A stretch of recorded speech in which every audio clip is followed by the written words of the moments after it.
Sanbonani Dumelang, Absheni, hello. And to my Afrikaans people, hello, Yala. Uh, thank you very, very much for having me here today. I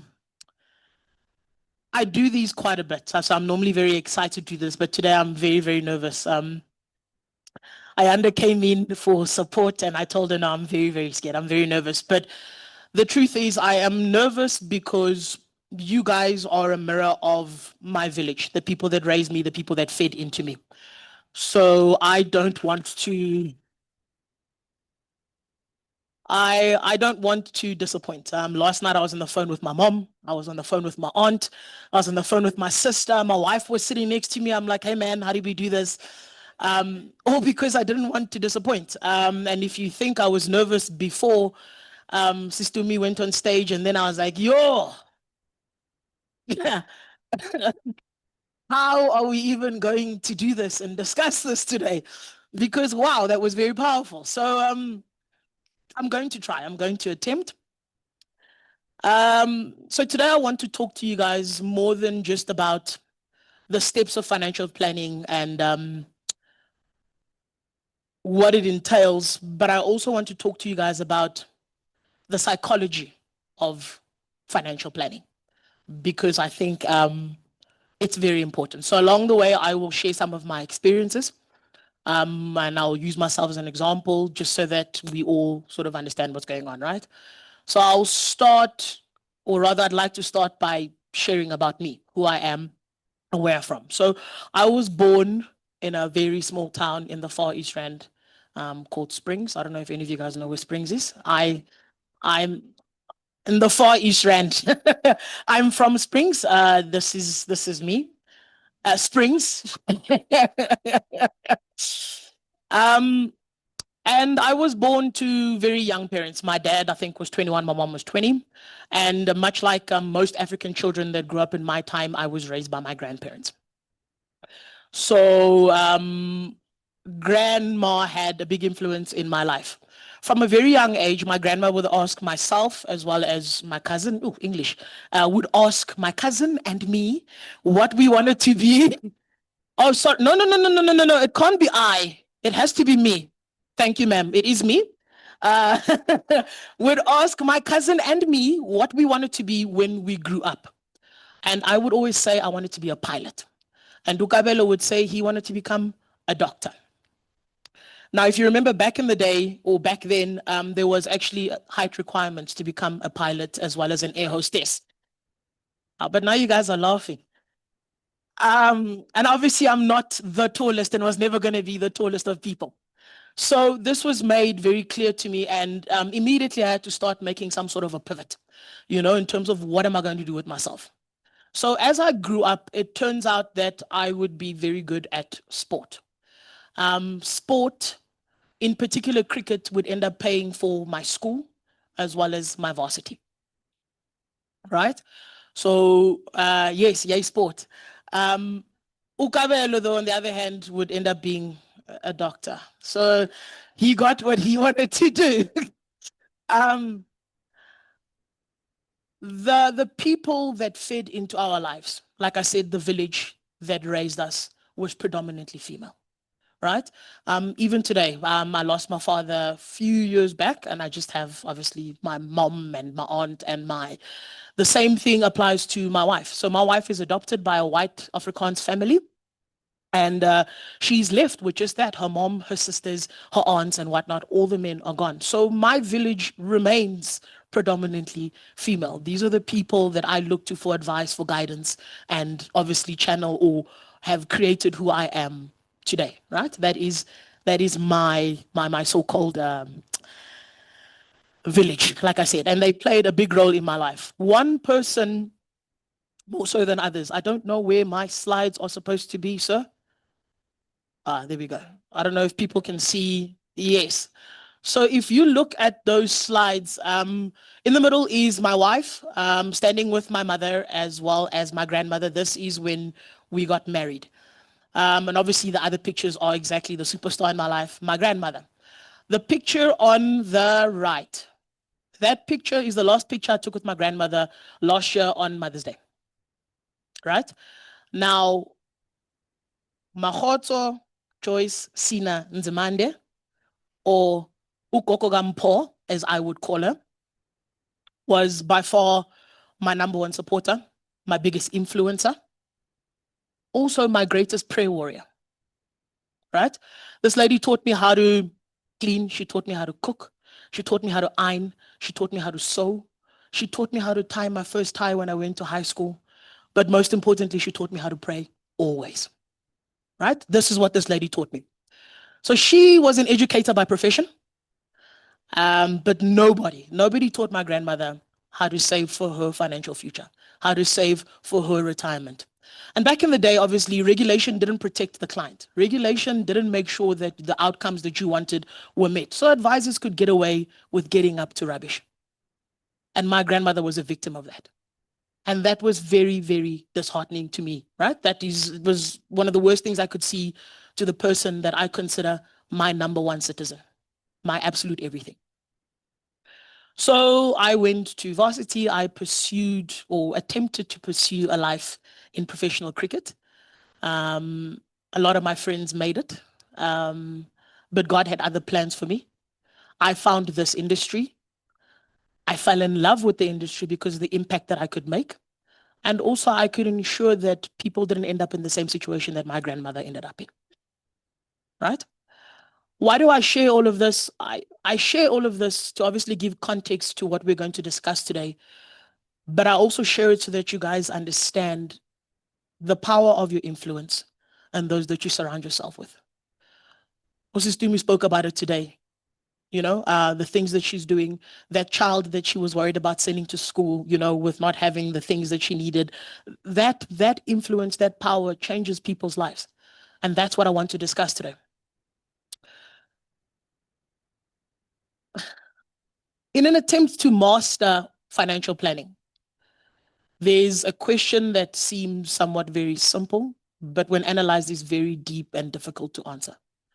And the question is very simple. It is, how does money make you feel? Can you guys answer how money makes you feel?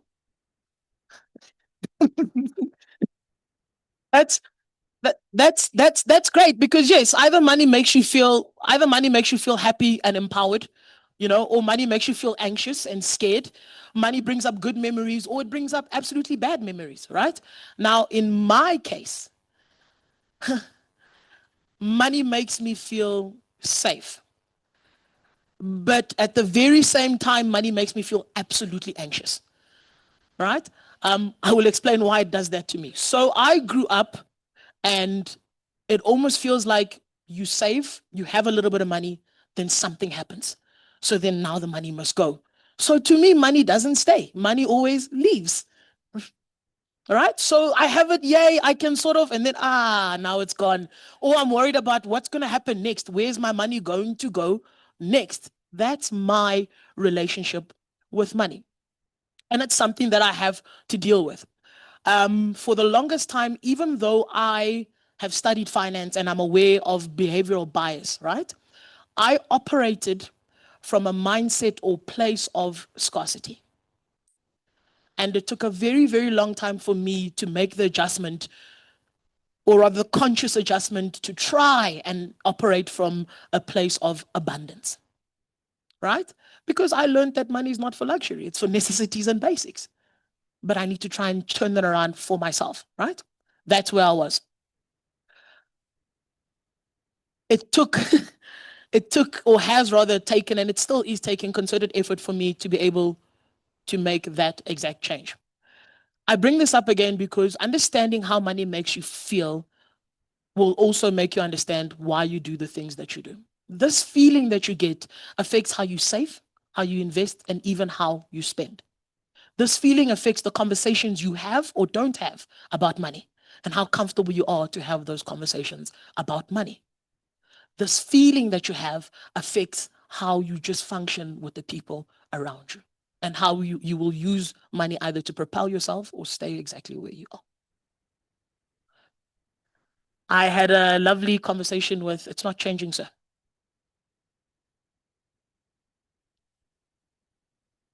There we go. Thank you.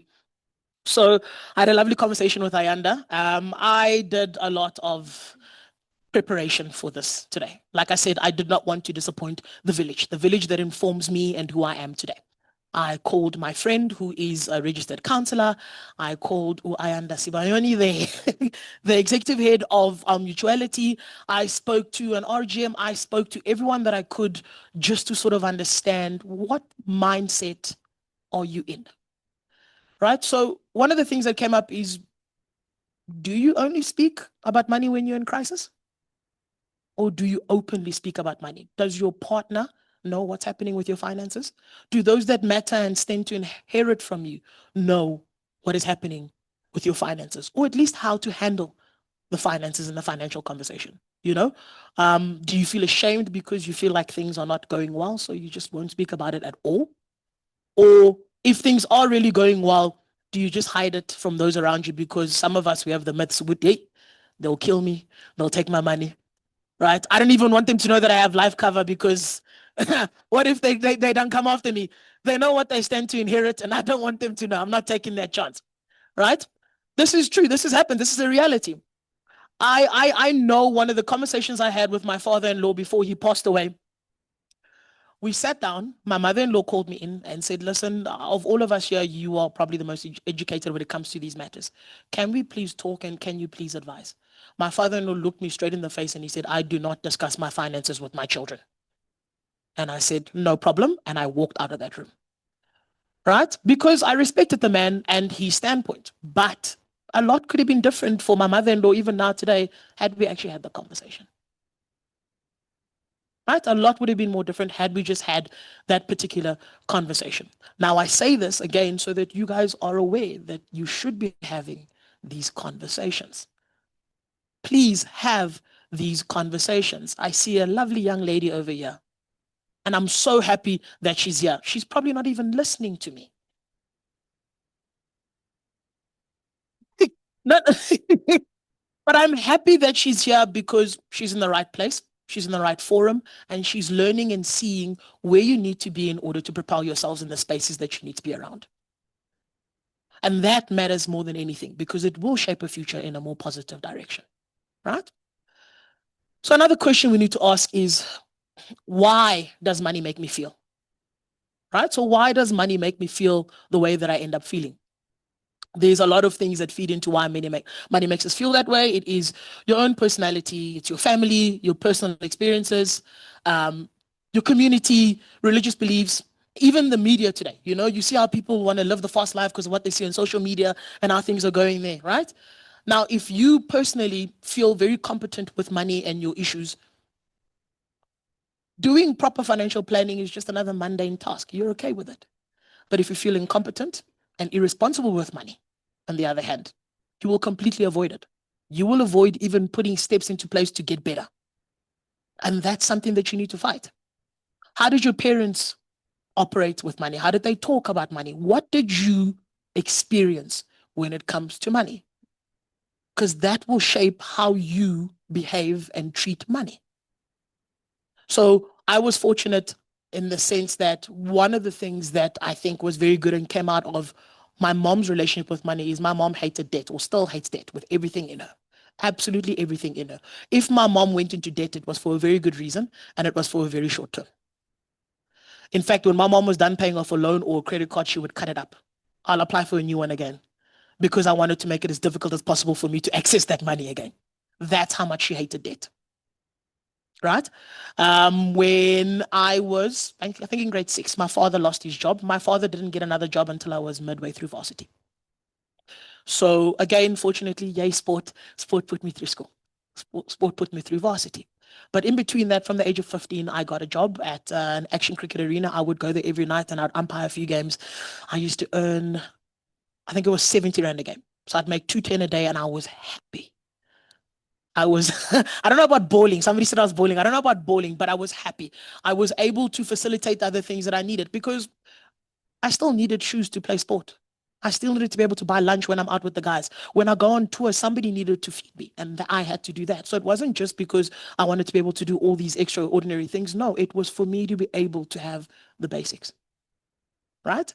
But also, it wasn't frowned upon. My mom didn't discourage me, or my gran discouraged me, and I stayed with my gran. My gran would wait up for me at night. I come back home at 11:30 at night. She's there, Mpoza, and then I come in. She opens for me because I didn't have a key. She opens up for me. She warms up my food. I have my food. We have a chat. How was my day? What happened? And then I go off to bed, and we do the cycle again the next day. But it was supported. It was not something that was frowned upon. I was able to learn how to work with money. I was also advised how to work with money as I obviously went on and grew up. Now, we did some research years back here at PPS, and we put people into these 6 categories when it comes to their money personalities. We called it money habitudes, right? You get people that are carefree. So money is not a priority. It's just a lifestyle. But these are people that live with a high level of abundance. So they believe, I've made money before, I'll make it again. Right? This is not a bad place to be in. Then you get people that are spontaneous. So money encourages them to enjoy and live the moment. You get people that are worried about security. So money helps you feel safe and secure. That's me. You get people that are planners. Money helps you achieve your goals. Once again, that's me. When I actually played this game, because it's actually a game and we get a score out of you. When I played this game, those were the 2 things I was consistently. And you would think with years of growth, it would change. No, I'm still exactly that. And then you get people that are givers. Money helps you feel good by giving to other people, changing people's lives. And you get people that are status driven. So money helps you create a positive image. You like the brands, you like the nice cars, you like the, all the things that are flashy in life. It's important to note that none of these personalities are worse than the other.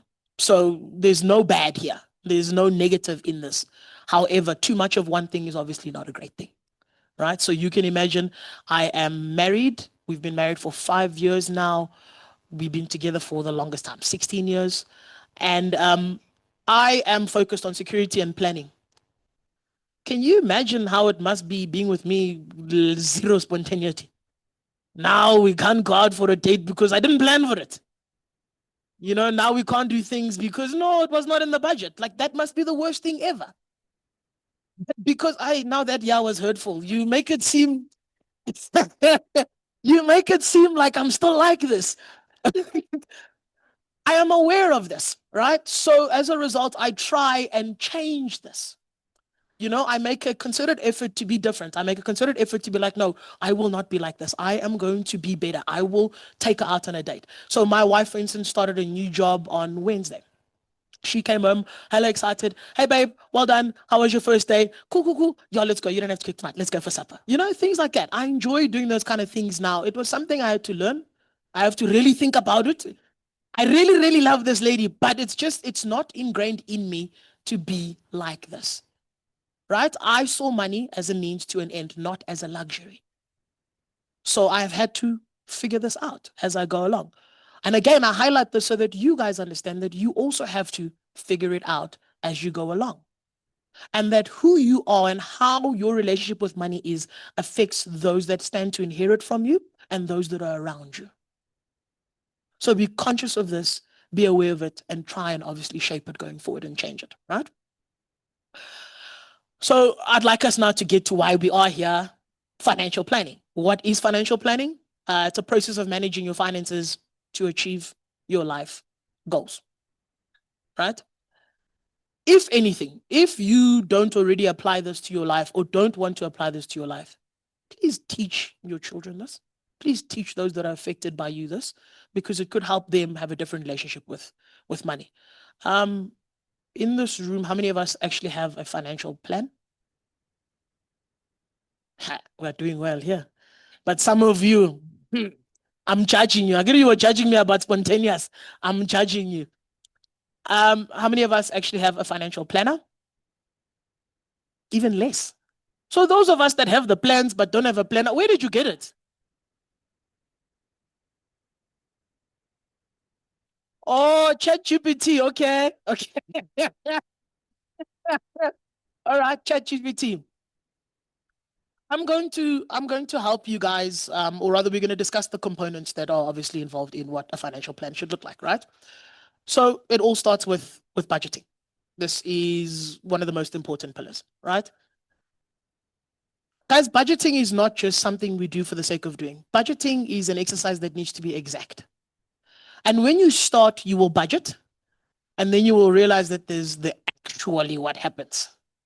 Now you need to review these things and see how they, you understand? And once they match and you get them to work that way, you now have a good budget. I am very, very pedantic because I'm scared in terms of how I save or how I budget, right? So the general rule of thumb with budgeting is the 50-30-20 rule. I hope all of you guys have heard of this. So you will use 50% of your budget towards your needs.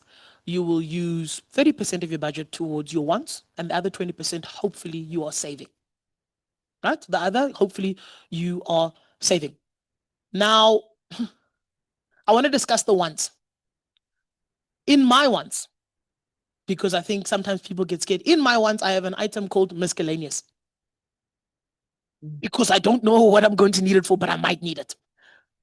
But it's factored into my budget because should I want to do something that was not planned for, I can do it, but I also know what the cap is. So I don't overspend.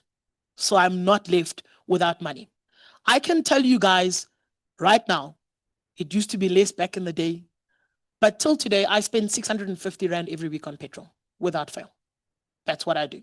Go to work and back, go to some of the things that I do. I still play cricket, I still play hockey, but that's what I spend on my car every week. I drive a vehicle that gets me from A to B. I drive a vehicle that gets me from A to B. But I do this and I know a lot of the things. In fact, my wife's best friend asked her the other day, how much does this cost? And my wife said, I don't know. And it was funny to the best friend. And she goes, but why don't you? And she goes, no, well, he does it. He does all the stuff.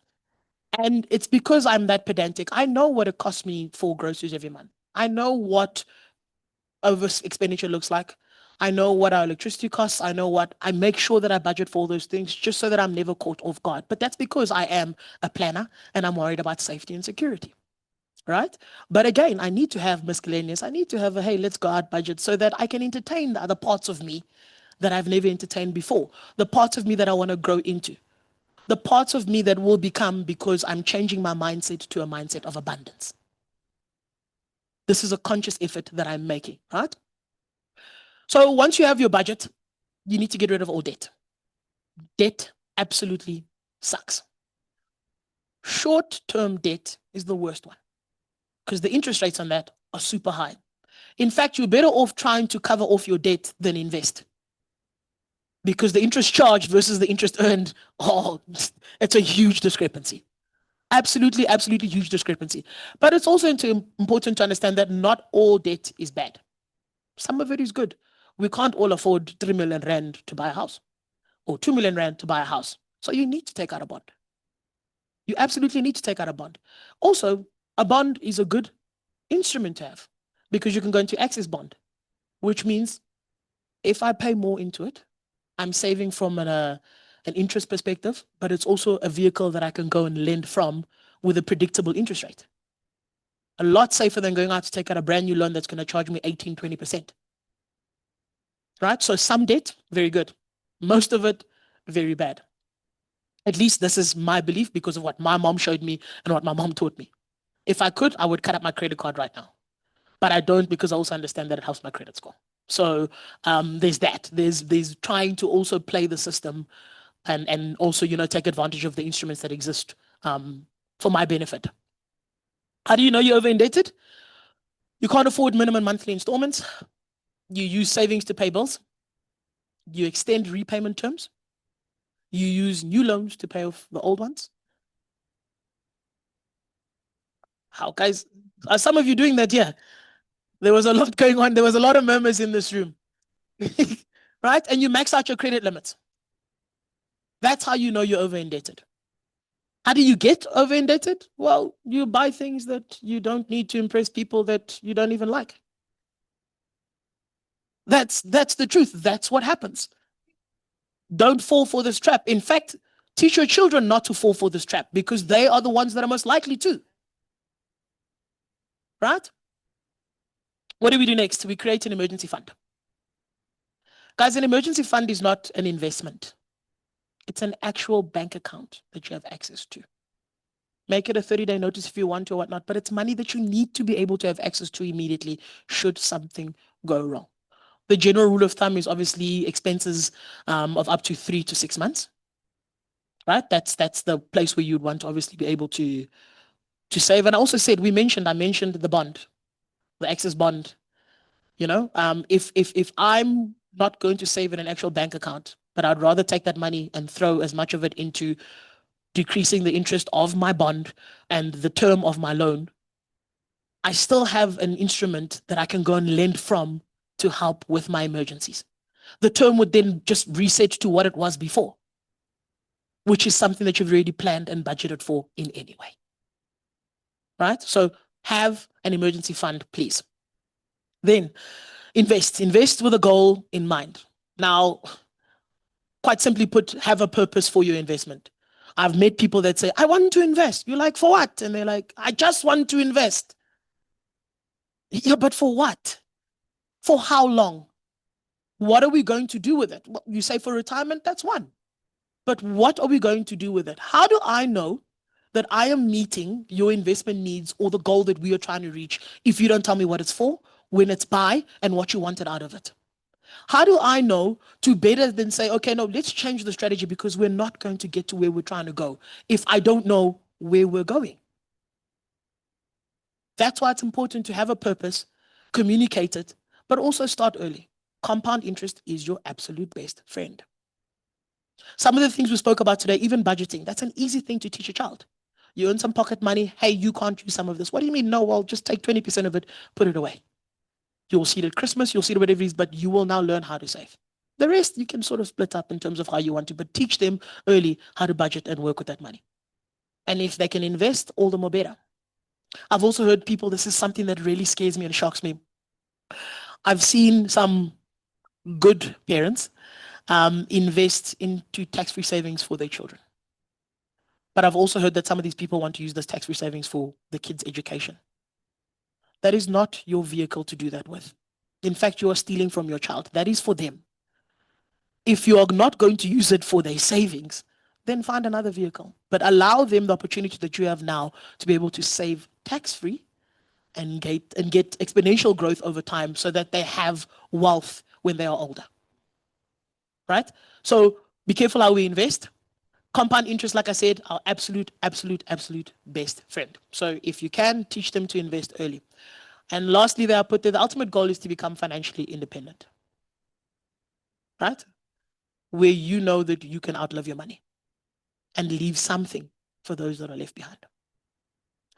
How many of you ladies here think that is a picture of your retirement? I see you, Ayanda. I see. No. So the question is not how many of you wish. The question is how many of you think that that is the actual picture of your retirement? I'm sorry. I apologize. So I asked this because I used to have this slide from years ago. These numbers are probably different now, but I don't believe they are much different now than what they were then. So these numbers said that out of 100 South Africans that retire at the age of 65, 49 will be dependent on the state or the family. My grandmother, she was one of those. 29 of you don't have to worry, you'll be dead. No, it's the stats. It's not me. It's the stats. You don't have to worry. You'll be dead. 12 of you will be bankrupt. Right? 5 will still be working simply because you cannot afford to retire or even think about it. Now, only 4 of you will retire comfortably. And once again, comfortable is relative. Oh, it's at the beach for you? Comfortable is relative. And then lastly, 1 of you will be wealthy. Only 1 of you will be wealthy. It's you. It's in Banengamos. I said 1, and all of you are saying 1 of you. Only 1 of you. Even you, ma'am. Look, I believe you will definitely be wealthy. You've got a head start, so you must start now. You save now, you'll make it. You save now, you'll make it. But these are the sad stats and reality of our country. So once again, what is the purpose? When is the term? What do you want to achieve? Communicate it well so that you don't end up like one of these stats. And I show you these again, not to show you that, hey, we're all in trouble, but rather to show that we could change those numbers. We could affect how they look and make them different. And again, I believe that it is your job to do that because I was heavily influenced by people like you. So do that for others too. Protect against risk. So insure all your valuables, your house, your car, your whatnot, right? Those are the things you need to do. So get short-term insurance, get medical aid, be smart about it, obviously, the medical aid that covers you and the people that you need to cover, right? And then also protect your biggest asset. Your absolute biggest asset is yourself and your ability to generate an income. And obviously your life, your legacy, everything that you've built. Protect all of that. If you can do that, then I think you have the fundamentals of financial planning in order. But again, I repeat, as you do all of this, live it out. See, the mistake that we make is people are very quick and good at sharing their successes, but people don't celebrate the process of how they got there. And if anything, that is what needs to be glorified. Because if you can do that, you create the right culture, you create the right individuals, and you can actually make the change that you need to make. But if you only share the fact that, hey, I'm retired and I'm the wealthy one, and that's all people see, how do they get to where you were? I always used to think about why is it when we're in the lounge, you see somebody with a fancy car and that is dressed very fancy and you think that is success. That is all you see. But that's because you don't know any better. You don't know the process. You don't understand how the process works. You don't see the house, the inside of the house. You don't see what they've had to do to get all these things. You don't see bigger than just that car and the clothes. You don't see the fancy holidays. You don't see the things that you could be. You don't see because they don't share them with you.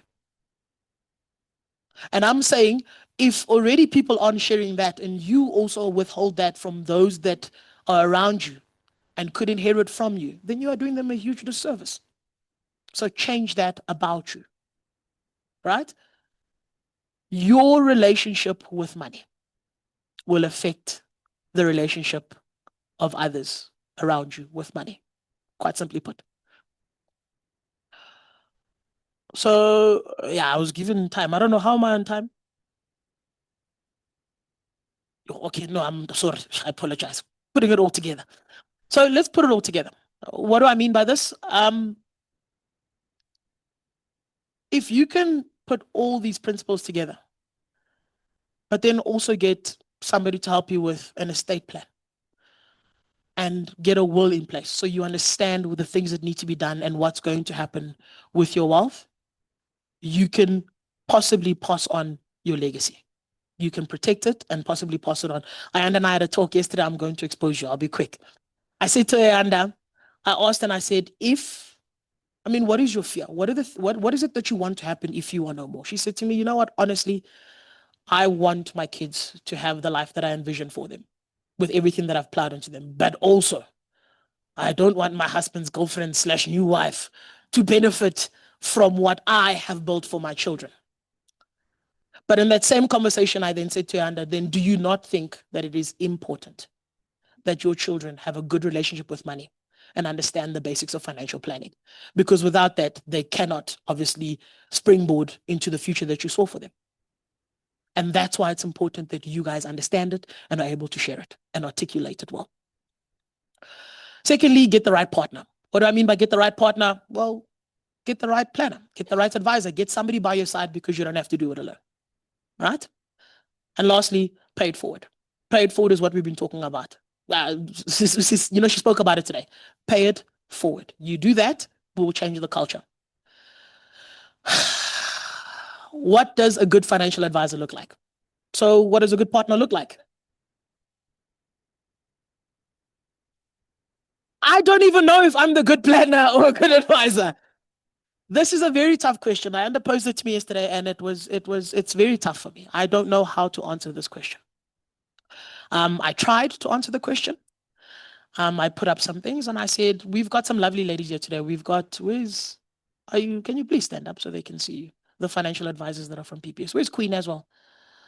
So these ladies, Queen I think is in the back, but these ladies have actually been around for most of these sessions. They've been here observing, watching, listening to you guys, right? And I'd like to believe that we have some of them in our business. In fact, a lot of them that are like this. So what to look for? You're looking for somebody that has strong credentials and experience, right? You're looking for somebody that's focused on your goals. So they listen actively and tailor their strategies to what you want. So it's not about the commission that I can make. It's about what you're trying to achieve and how I help you get there, right? They are able to explain complex, complex ideas rather in simple terms. They can help you create a cash flow, right? They understand your life's goals beyond money. So the things we spoke about, the things that I undertold me.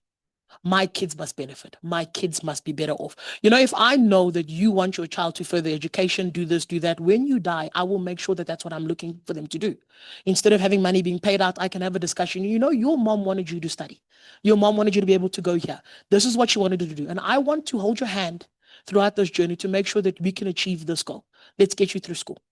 Let's get you to a place where you can study what you need to study. Let's get you started with your career. And then and only then, let's see what this investment can do to help kickstart your life.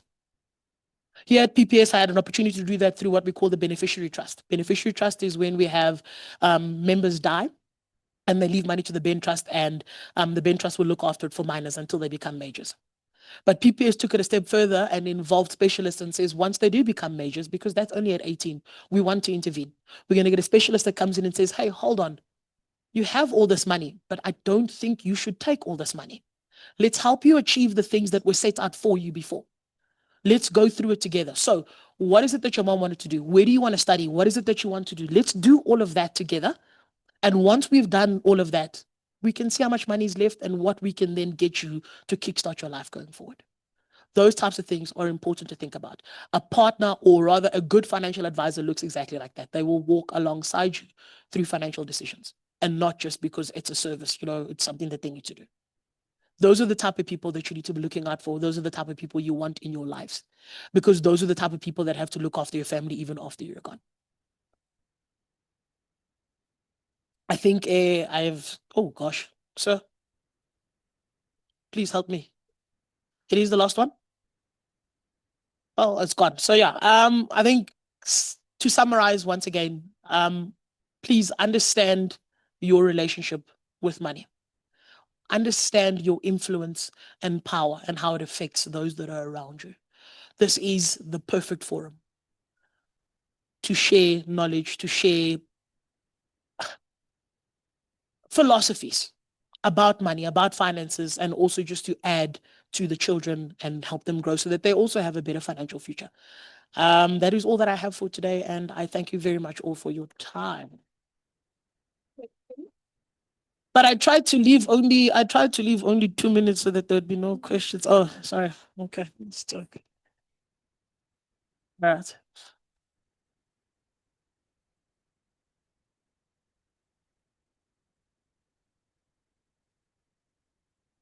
Who was first? I wasn't paying attention.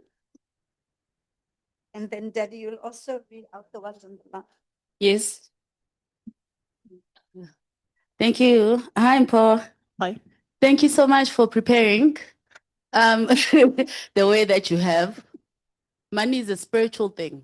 Okay. And the fact that you went back to the woman in Bogoto in your life to come and address us about money is very spiritually powerful. Thank you for doing that. My name is Zola Mbata. I've specialized in estate planning. I'm an attorney.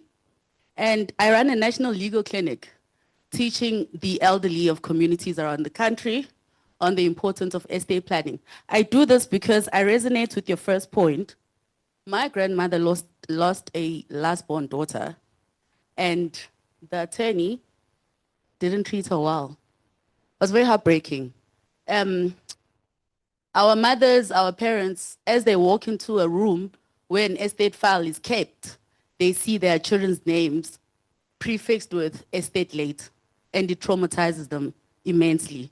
They lose the ability to grasp. So the estate administration becomes very nervous to stand up here. I understand, Mpho, what you're saying. So the estate administration process becomes traumatic.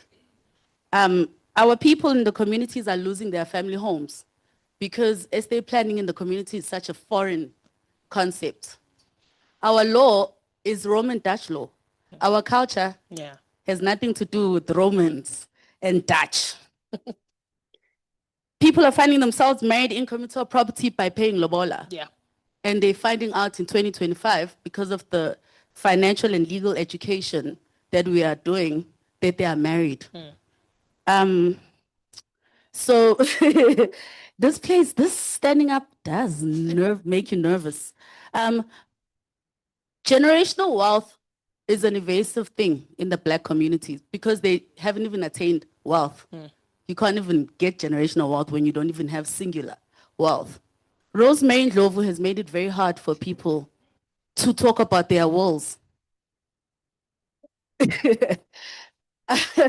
So my last point is, it's very important. Financial education is extremely important.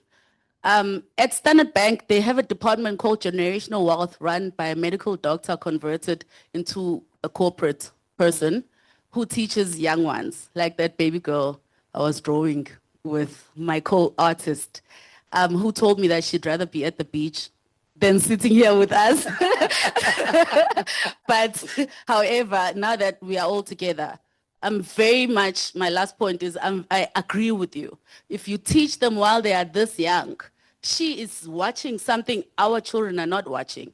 I ran into a couple or a man at a restaurant who brought his son with him for a business meeting. Every time the business concept was aligned between him and his business partner, he paused the meeting to tell his son, who was the same age as our baby girl there, do you understand why we've just agreed on that strategy? So that our children, when they turn 18, they don't aspire to be employees. So thank you so much for the work that you've put together.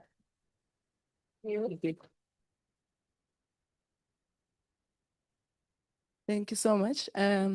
My question is around financial planners. Yes, ma'am.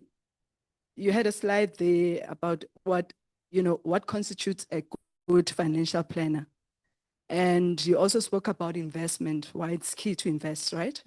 So here's a scenario: you invest and life happens that, you have your 5-year, 10-year investments. And the word that came to me was bullying by financial planners. Okay. Because life happens and you've put in investment A, investment B, and you approach your financial planner and they will come. Remember, one is not a financial guru, and they will sometimes try and hold back the money. And you end up wanting to, but I need this money, it's important. So I want to know from you, if a financial planner does that, do I have recourse? Where do I go? Because they'll give you lots and lots of excuses that why you can't take out that money, but life happens. So I agree with you. We make plans and life definitely happens, right? And you hope that that plan can obviously stand in your place. In relation to your question, firstly, I think it's important to understand, like I said, the purpose of that investment. So I might be tempted to keep you away from certain investments because I actually know why they exist. Right? But if an investment was there for the sake of having an investment or as an emergency fund, then I can't keep you away from that. So again, it matters the purpose of that investment that I'm trying to keep you away from. The conversation should be had. And again, this is a partnership. It's not a dictatorship, from one end to the other. From a recourse perspective, it is your money. You should be able to take the money, depending obviously on fund rules, right? Most FSPs would have a complaints department, and you can obviously lay a complaint. They would probably investigate. And this is now from the advisor's perspective, but that doesn't stop you from withdrawing your money if you are well within your rights. If you really do feel truly aggrieved and your money was also mismanaged along the way, you could also take it to the ombuds. I don't know if I have answered your question substantially. Thank you.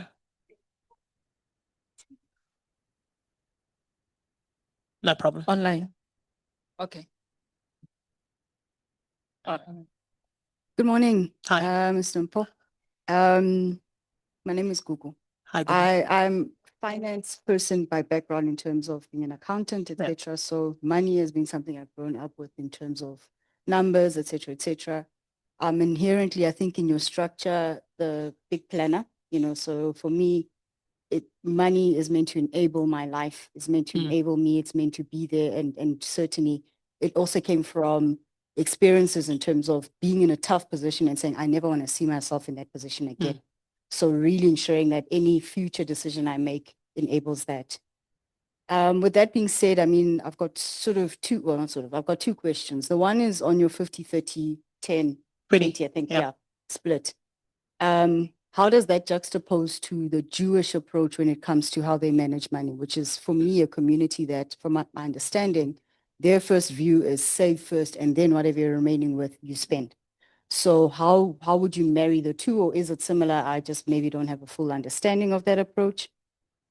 Then my second question is actually to, for instance, if you're married, I'm assuming you have kids or plan on having kids, but let's assume she's your daughter. Coming from a male perspective and the conversation you leaned on about your father-in-law, mother-in-law, how would you advise her in her dating life in trying to find a partner where she's saying, I want to have the very open money conversation. This is who I am. I want to lay my cards on the table, but not at the same time risk the guy who's going to hang around because, oh, she seems to be quite orderly, Mara, my life is a mess, and I'm going to give her a story that is pretty. But also at the same time, someone who is perhaps not going to pull their weight going forward. So she might say, look, I tried to do everything right, but here I am, I ended up, call it with the wrong partner and so on. So from a male perspective, it would be lovely to understand how we can bridge that. I come from a family of girls only. Yeah. So I also struggle with the view of, okay, how do I then understand men better in helping to advise the youngsters in my family, etc., going forward? Sure. The first one with the Jewish, I am not of the religion, so I'm not familiar. But I think what I do know about them as well is, from a Jewish standpoint, money needs to circulate, I think, within the community 7 times over before it even goes. So just from that premise alone, you are guaranteed to get money coming your way anyway. So whether or not I save a large bulk of it, there's going to be some sort of flow and influx that allows me to function and have money coming in. So I don't know if the two, marry, as you said, because we are not of the culture. We are not of that way, and it makes it very difficult. I spoke to my brother in the back that we were actually speaking about how, as a black people, he said we are only starting to get our self-esteem now when it comes to finances, and establishing ourselves. And I said, I agree with you.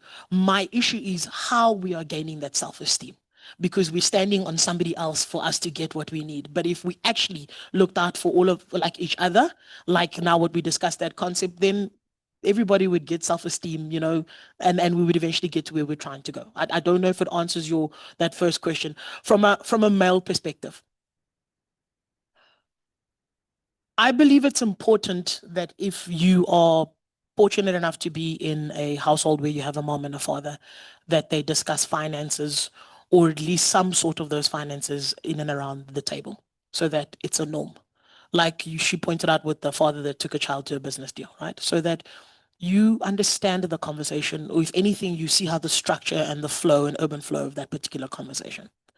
I believe it's also important that you showcase who has what responsibilities, what are they doing, and are they actually meeting those responsibilities. And there should also be consequence for somebody not obviously pulling their own weight. Consequence is not now, no, we're done, or whatever it is, but I'm willing to aid up until this point, because sometimes people go through bad months. So one of the things that my wife and I discussed before we get married was our marital regime. And I said to her, look, there's 3 ways. It's either we're getting out and out, we're doing out with accrual, or we're going half and half. My wife was like, no ways, we're not doing half and half. I was like, sharp, good on you. But now I didn't understand where she was coming from, right? And then I said, so what is it that you want to do? She goes, nope, we're going out and out. Completely? She said, yes, completely out and out. And I said, okay, hold on, pause.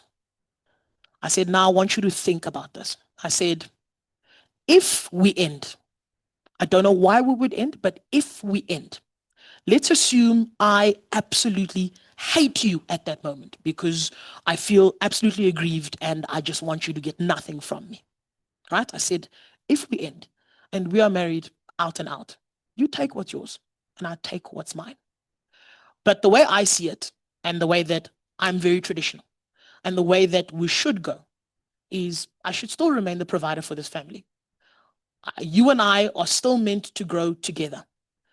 But I think possibly I will have a higher trajectory than you in terms of our careers, but also the industries that we're in and what we're looking to do. I would like, at all costs, if anything, to be able that if we were to split, give you more than just what was yours when we split.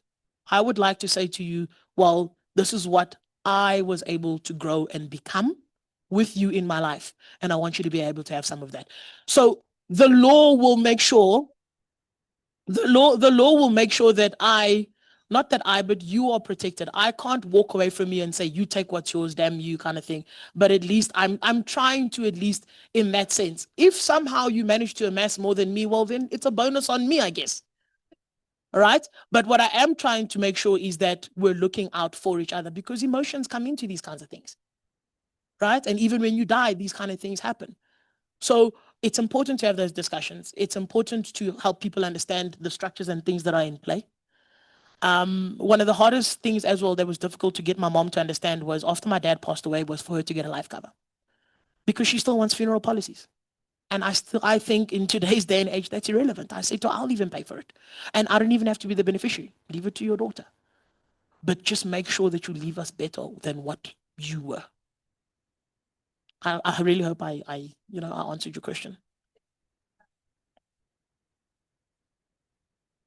From online. Thank you. Maybe before I ask the first questions, just to say your village is here. I just wanted to acknowledge them. They are sending messages that they are from Guatemala, Springs. Yeah. Thank you. So they are here. So we have a question from Betty Maloka.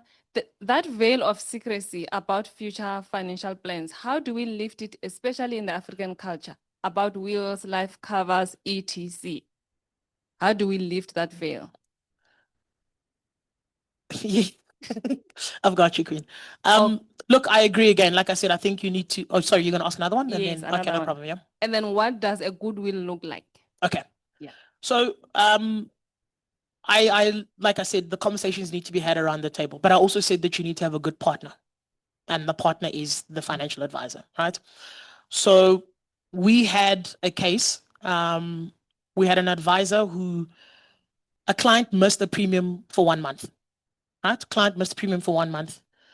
And obviously they get a notification and this advisor sat there for a while and was like, man, this is not right. This person's never missed a premium.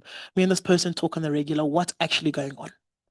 What they then did is they actually called the practice of the said doctor and the practice was closed. That's what they found out. Did a further investigation and we found out the client had actually passed. But now the family didn't know where to go, what's what, and those kind of things. But the partner, this is now the advisor, knew immediately to call the family.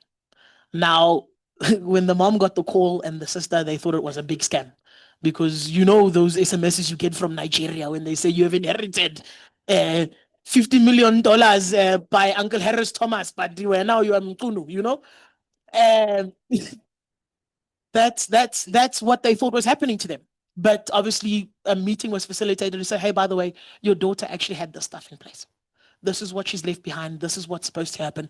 These are the things that, she put in place for you guys. And going forward, this is maybe how we can help you guys deal with all of this and what is happening. So it is the conversation around the table, but it's also having the right partner, having the right advisors, the ladies that are sitting here today that have been listening to you guys all the time, right? Those are the people that can help make sure that that veil is lifted. Because once your family experiences that, once people see that, hey, I want a person like that. When something happens to me, I want to know that somebody will stand in my place and make sure that the things are done the way they're supposed to be done. When it comes to a goodwill, I don't know. One, it needs to be valid. It needs to it needs to be valid. but it's important to list your wishes. It's also important to know that you can't rule from the grave, because some people try and do that. You can't rule from the grave. I think one needs to simply be happy with the idea or concept of providing the opportunity for somebody to be better. What they do with that opportunity is up to them. But also, if you influence them the right way, they'll probably do the right things with what you've given them. Right? So the will has to be clear, it needs to be concise, it needs to list the beneficiaries that are, it needs to speak to residual estate. So that's everything that hasn't been mentioned or not part of that particular will. If you want to create a testamentary trust, you do exactly that. But even that's a conversation you have with a fiduciary specialist and your advisor. Once again, those people will help you understand what is it that you need, or what is it that you can and can't do for that will to stand and be able to obviously do what it's supposed to do for you. You want to know about executors or so an executor can be so let me use PPS as an example, right? Because that's the company I work for. So we have a fiduciary division and we have obviously fiduciary specialists. You would negotiate your executive fees with them. But I mean, banks also do this. They'll tell you, look, safekeeping is free and all those things, but we want to be the executor of your estate, which means they obviously devolve or dissolve and deal with the estate in terms of where, what goes, how, and how you've set it up, right? In doing that at the same time, it's important, like I said, having a good estate plan, because without liquidity, those people have to start selling assets. And when they start selling assets, they charge an additional 6% for every asset that they sell.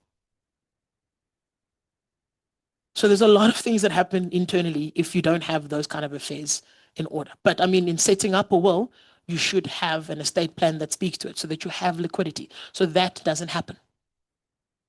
Right? But again, the right fiduciary specialist, they will help you, they will guide you, and they will handle all those things for you.